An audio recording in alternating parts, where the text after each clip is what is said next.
നമുക്ക് എന്തുകൊണ്ട് അള്ളാഹുവിന്റെ റഹ്മത്ത് നഷ്ടപ്പെടുന്നു എന്ന് പല ആളുകളും ചിന്തിക്കുന്നുണ്ട്. എന്താണ്, എനിക്ക് ഒരുപാട് പ്രശ്നം എൻ്റെ കുടുംബത്തിലുണ്ട്, ഞാൻ എവിടെ പോയാലും എനിക്ക് അതിൽ ഒരു വിജയം, ഒരു ബർക്കത്ത് കണ്ടെത്താൻ പറ്റുന്നില്ല.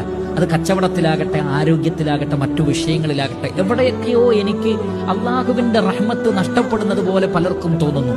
പക്ഷേ എന്ത് കാരണം കൊണ്ടാണ് എന്ന അന്വേഷണം പലപ്പോഴും നടക്കാറില്ല. അതിൽ വളരെ പ്രധാനപ്പെട്ടത്, നമ്മൾ സമസൃഷ്ടികളോട് കാരുണ്യമുള്ളവരാണോ എന്ന് പരിശോധിച്ചാൽ മതി. നിങ്ങൾ എങ്ങനെയാണ് നിങ്ങളുടെ ഉമ്മയോട് ഏറ്റവും വലിയ കാരുണ്യം?